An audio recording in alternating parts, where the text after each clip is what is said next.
Hi, welcome to the Shelly Studio. Today I'm working on my 100 days project. This one is day 56. I'm using my Dina Wakley paints. They're mostly gone, so trying to get to the bottom of them, I guess. How are you today? I hope you're doing well. It's a nice sunny day today here. It's morning, so my voice is a little croaky. This is the first talking I've done today. I'm trying to get like a bluish purpley sky. So that's why I'm mixing, I don't know what Dina Wakley called her pink, and then turquoise is the blue color.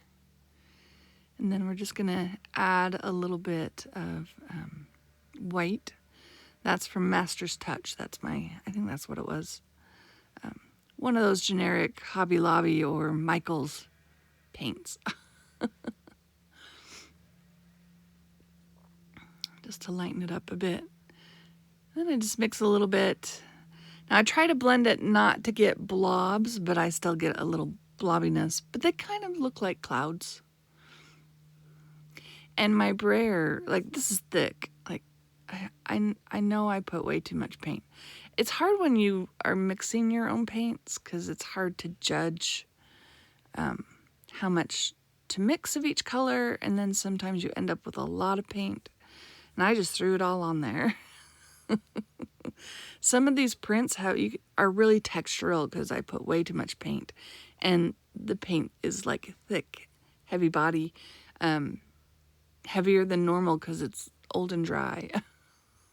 One of these days I'm going to use up all this extra paint, and then I can just buy me like one brand. I haven't decided who I'm going to go with, but you can see the leftover paint there because there was too much paint on the plate. Paper can only take so much. But yeah, I'm working through my 100 days. I'm doing gel print landscapes, if you're unaware. I do have a playlist. It'll be in the description box below if you haven't seen my other ones. Now this is Hippie Crafter Raw Umber, I believe. And this one is Liquitex Burnt Sienna. Raw Sienna. I get them confused.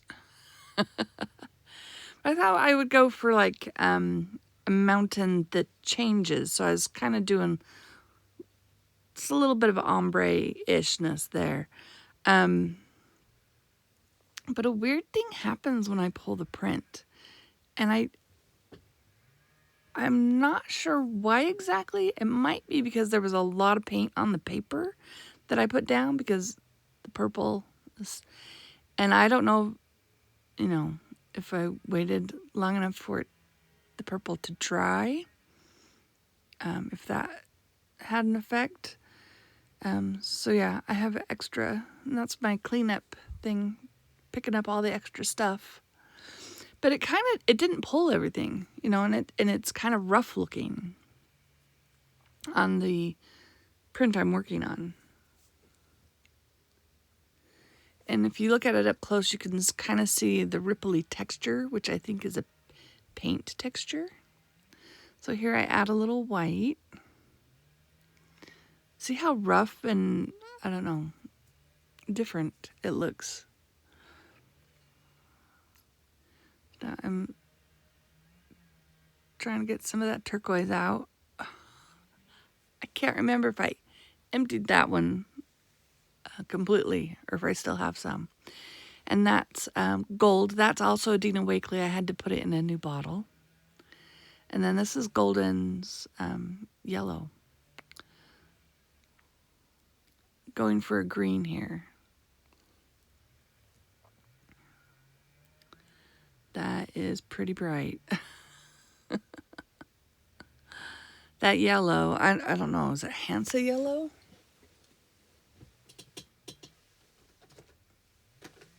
Yeah, Hansa yellow. That made it really bright. Adding a little bit of pink in here to dull it down a little bit. Just a little.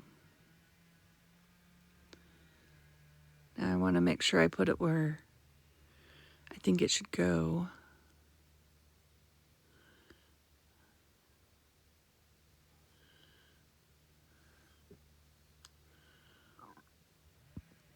And we'll make a green meadow.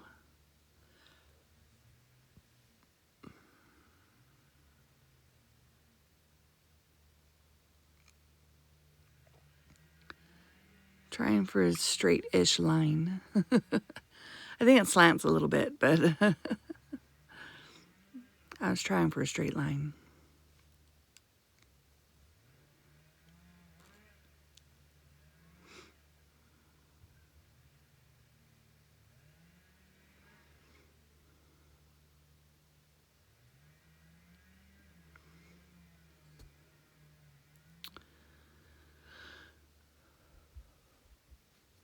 Trying to think of something to talk about. I don't know what to talk about.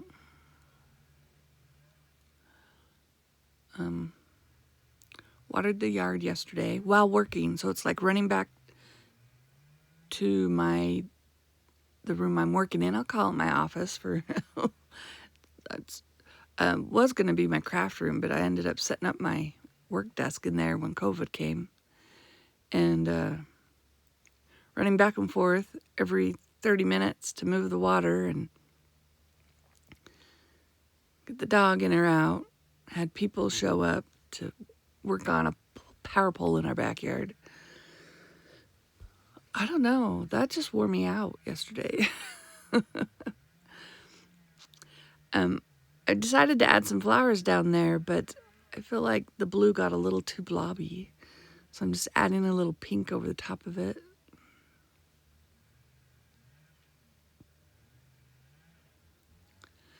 Got some spring flowers going on.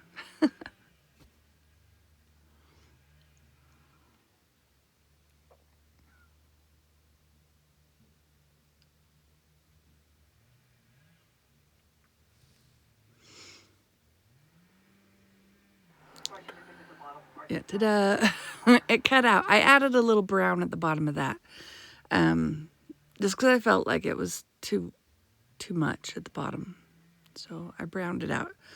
Just put a little bit of dirt on the ground, right?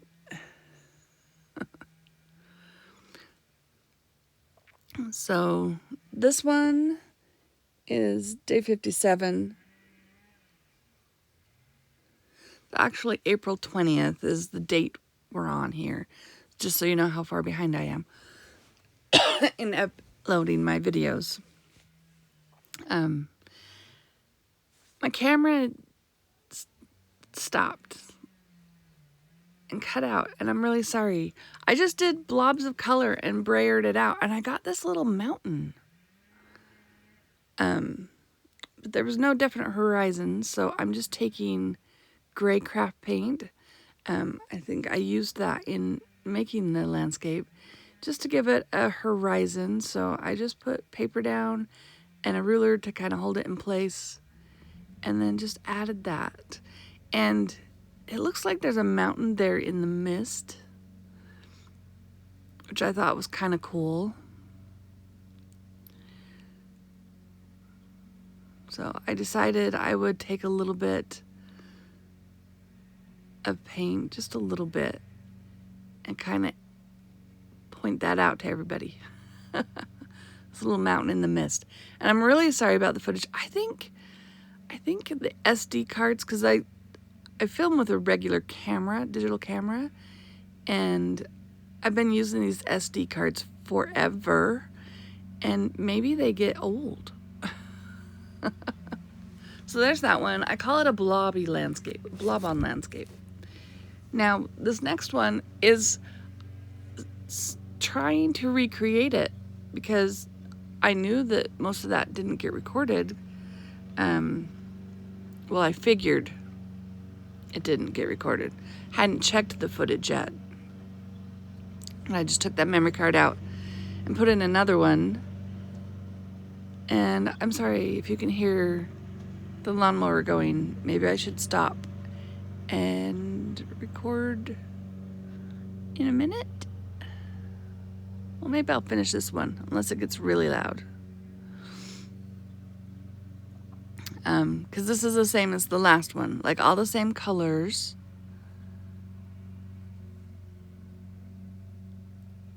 And I just brayer it all out. Like,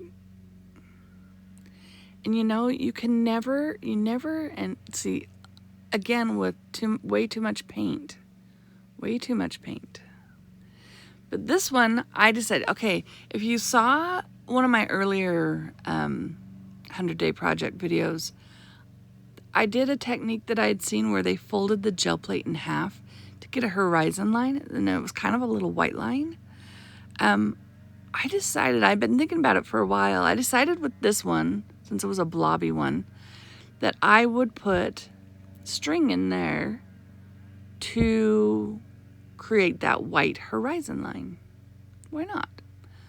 I mean, it couldn't hurt, right? So there we go. Now I decided it was too white. So I'm going to mix up a little bit of a green watery wash just to tone it down a little bit.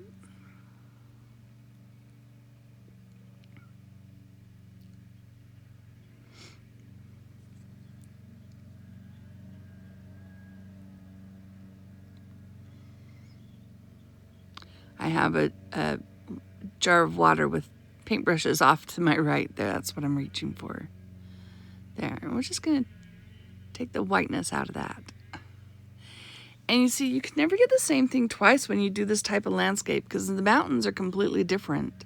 Like, it looks completely different from the last one. The last one, I think, was pretty. That one was like kind of a hot mess, to tell you the truth. Okay, so this is my cleanup print that I thought was kind of cool and landscape looking.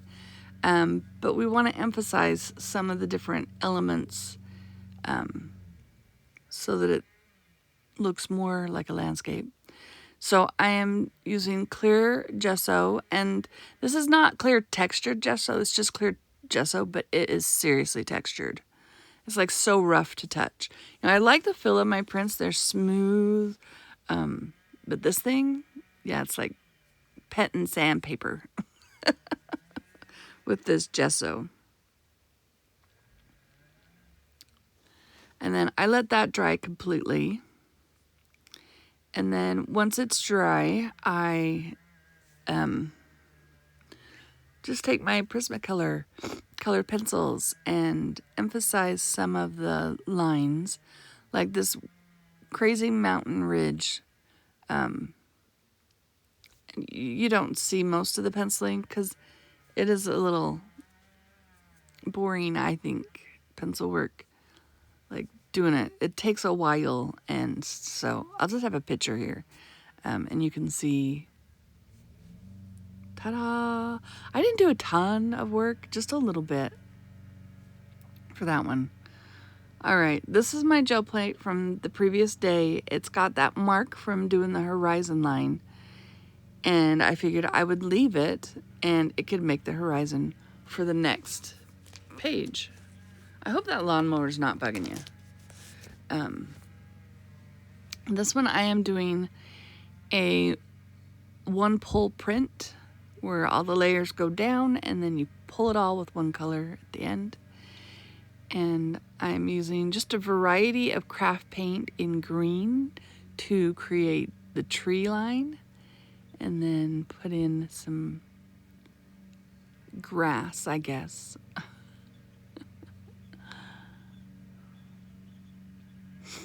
We're doing a fundraiser. Well, our high school is doing a fundraiser for marching band, and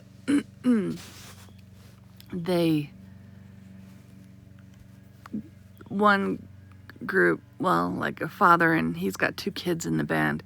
They started a little business this summer doing yards, like mowing and trimming your yard, your lawn. And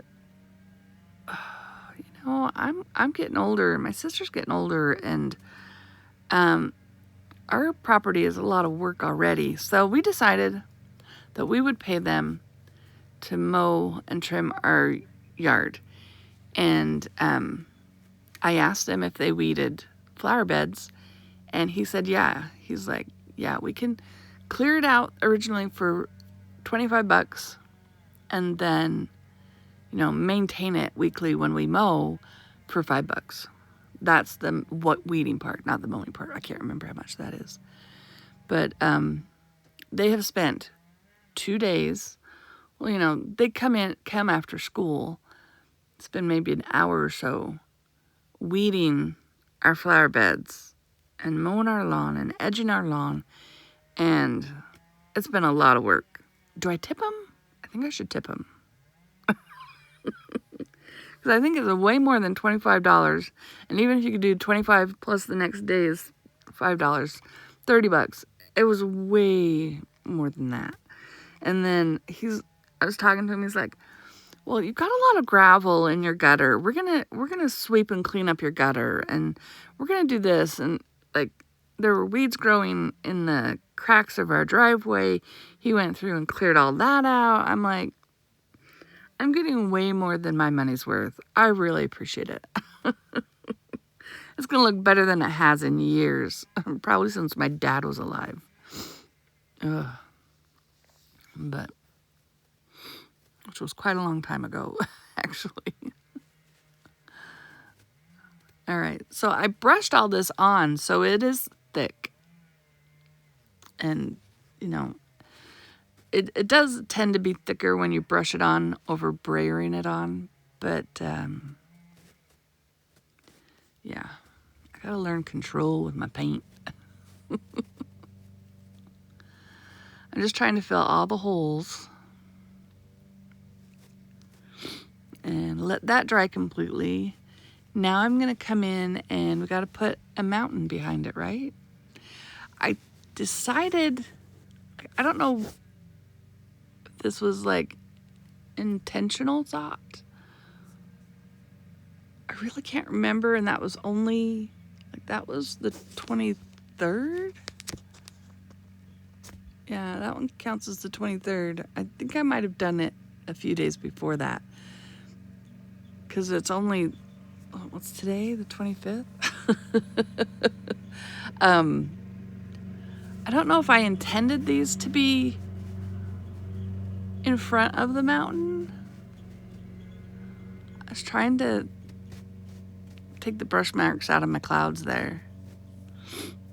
But these clouds are going in front of the mountain. No, clouds do go in front of mountains.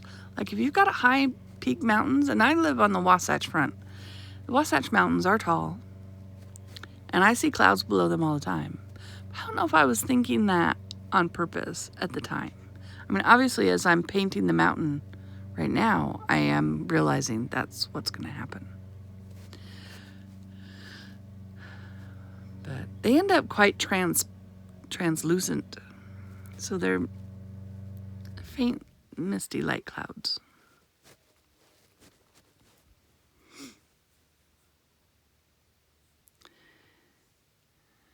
And I used the light blue violet from Blick and a little bit of the green that was already on that palette to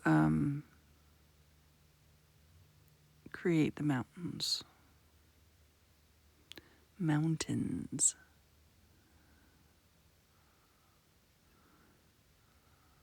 People tease us for our accent. Mountains. Don't pronounce our T's. All right, so that's dry. And I am going to pull it with gold. This is some Liquitex gold. I think it's iridescent fine gold. And because I'm pulling it with gold, now that's a hard one because it dries really fast. You have to be quick. So I put it on, plop this down, and let it sit overnight to dry. Okay, this is the next day. I got a little bit of a wrinkle in there. I worry about wrinkles, because that means they didn't make good contact with the plate and with the paint below. And so when you pull this, yep, there's a little section that did not come up. That could be like hills. It's gold. You'll see in the photo. Anyway, that's it for today. I hope you liked this video, and let me know what you think about the prints. Which one was your favorite? I know my favorite. Anyway, thanks 22 Club for sticking with me, and yeah, I hope you have an awesome day.